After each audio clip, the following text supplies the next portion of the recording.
રાજ્ય અને દેશમાં ભારે વરસાદ વરસી રહ્યો છે। રાજ્યના ઘણા બધા એવા વિસ્તારો છે, ખાસ કરીને જે સ્માર્ટ સિટી અને મેટ્રો સિટી કહેવાય છે, ત્યાં અત્યારે લોકોને ઘરની બહાર નીકળવું મુશ્કેલ થઈ ગયું છે, કારણ કે તંત્રના પાપે 2 થી 3 ઇંચ વરસાદ અથવા એથી વધારે 10 ઇંચની અંદર વરસાદ વરસે, 1 થી 2 કલાક વરસાદ વરસે અને જો ઘરની બહાર ન નીકળી શકાય અને બધે જ પાણી થઈ જાય તો સવાલ ચોક્કસથી તંત્ર પર થાય છે, કારણ કે તંત્ર પ્રી મોન્સૂનની કામગીરીના નામે શું કરે છે એ ખબર નથી પડતી। કરોડોના બજેટ ફાળવવામાં આવે છે, પરંતુ એ બજેટ પ્રમાણેનું 1% પણ કામ છે ચોમાસામાં નથી દેખાઈ રહ્યું।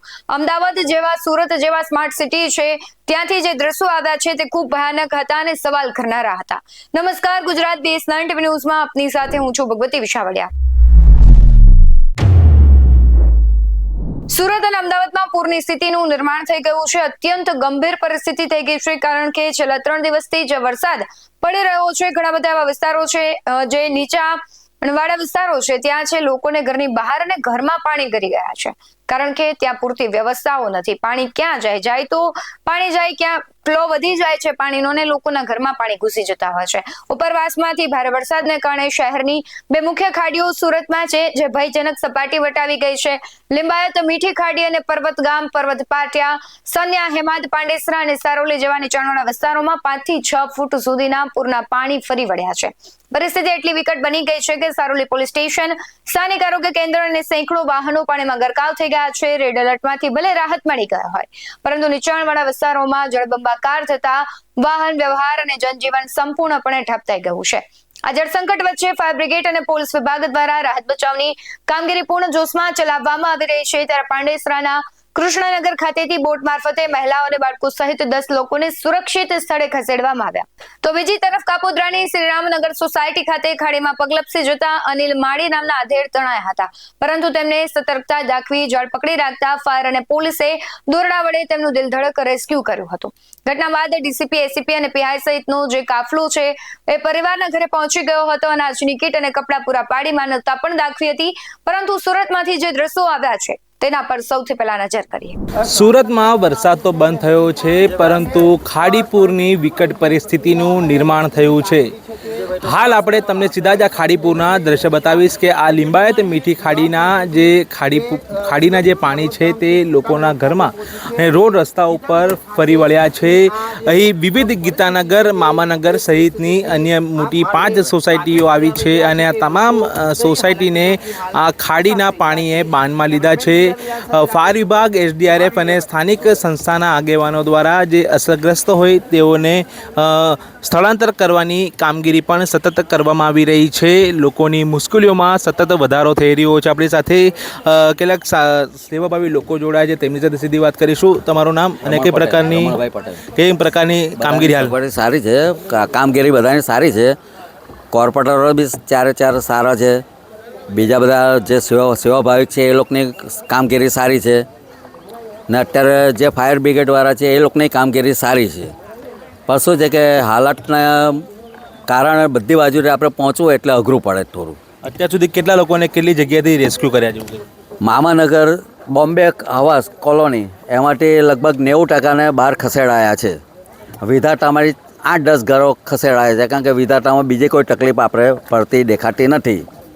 આ લોકોને જે અસરગ્રસ્તો ફસાય છે પાણીમાં પોતાના ઘરમાં, તેઓને ખાવા પીવાની કઈ પ્રકારની વ્યવસ્થા? હા, ખાવા પીવાનું બધું શાંતિપૂર્વક પહોંચી રહી છે। ચોક્કસથી જે પોતાના મકાનોમાં કે ફ્લેટમાં ફસાયા છે, આ એવા તમામ લોકોને ખાવાથી લઈને તમામ વસ્તુઓ મહાનગરપાલિકા દ્વારા અને સામાજિક સંસ્થાઓ દ્વારા પહોંચાડવામાં આવી રહી છે। આશરે 5 ફૂટથી પણ વધુ પાણી આ વિસ્તારમાં વધારે ભરાયું છે અને આ લોકો આ પ્રમાણે પોતાના ઘરમાં કેદ થયા છે। આ બિલ્ડિંગમાંથી આ વ્યક્તિ પાણી માંગી રહ્યા છે અને ફાયર વિભાગ દ્વારા તેમને પાણી પહોંચાડવામાં આવી રહ્યું છે।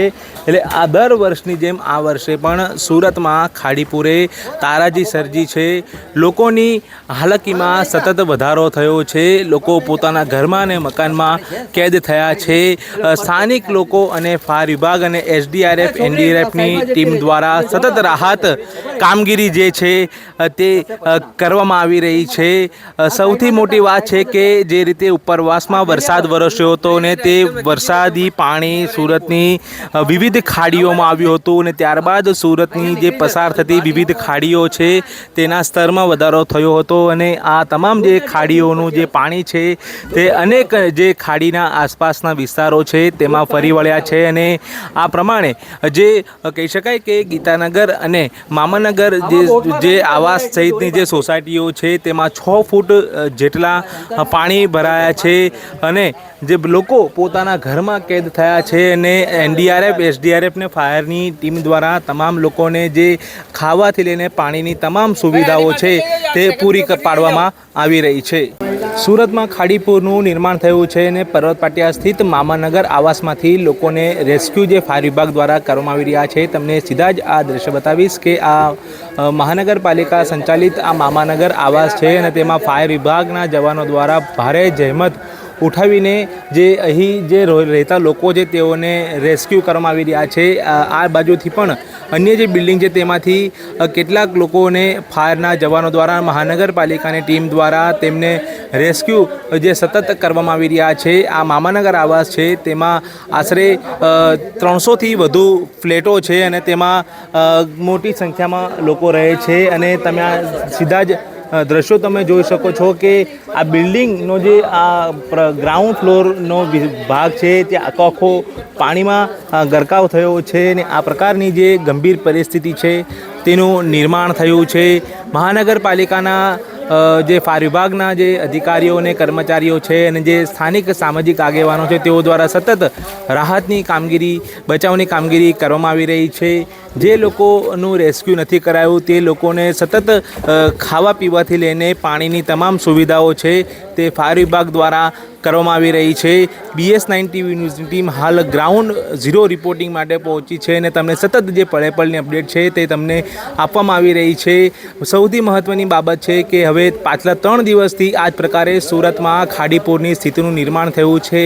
લોકોની હાલાકીમાં સતત વધારો થઈ રહ્યો છે. ત્યારે હવે આ ખાડીપુરના પાણી ક્યારે ઉતરશે અને લોકોને ક્યારે રાહતનો શ્વાસ લેવા મળશે તે સૌથી મોટો સવાલ હાલ ઊભો થઈ રહ્યો છે. Paresh Rathod, BS9 TV news, Surat. નાયબ મામલતદાર સાજિદ મેરુજાઈ, કલેક્ટર કચેરી સુરત, 24 જુલાઈ બપોરના 12 કલાક. સુરત જિલ્લામાં છેલ્લા 24 કલાકથી વરસાદ વરસી રહેલો છે અને એવરેજ 4.92 ઇંચ જેટલો વરસાદ વરસેલો છે, જેમાં સૌથી વધુ ઉમરપાડા તાલુકામાં 11.93 ઇંચ જેટલો વરસાદ છે. તેમજ સુરત શહેરની અંદર 2.99 ઇંચ જેટલો વરસાદ છે.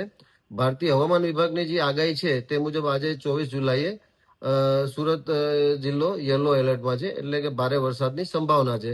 જે ફ્લેશ ફ્લડ અચાનકના પૂર અંગે જે માહિતી પ્રસારિત કરવામાં આવે છે તે મુજબ આવતીકાલે 25 જુલાઈ સવારના 5:30 સુધી લો રિસ્કમાં ફ્લેશ ફ્લડની આગાહી છે કે કોઈ જગ્યાએ તીવ્રતાથી વરસાદ થઈ શકે, જેના કારણે ટેમ્પરરી કોઈ જગ્યાએ પાણીના ભરાવાના પ્રશ્નો થઈ શકે. નાવકાસ્ટ મુજબ 10 થી 1 મુજબ યલો એલર્ટમાં છીએ. હાલમાં સુરત જિલ્લાની પરિસ્થિતિ જોઈએ, સુરત શહેરની અંદર ફક્ત સીમાડા ખાડી ભયજનક સ્તરથી ઉપર વહી રહી છે. આ ઉપરાંત કેવડી અને લાખી ડેમ માંડવી તાલુકામાં છે તે હાઈ એલર્ટ સ્ટેજ પર છે. અંબિકા નદી પણ ભયજનક સ્થિતિ ઉપર વહી રહી છે. સુરત સિટીમાં 207 લોકોને સલામતીના કારણસર સલામત નીચાણવાળા વિસ્તારમાંથી ખસેડી સલામત આશ્રય સ્થાન પર લઈ જવામાં આવેલા છે. સુરત ગ્રામ્યમાં 2713 લોકોને સલામત આશ્રય સ્થાન પર લઈ જવામાં આવેલા છે. ગઈકાલે ઓલપાડમાં 2 લોકોને રેસ્ક્યુ કરવામાં આવેલા છે.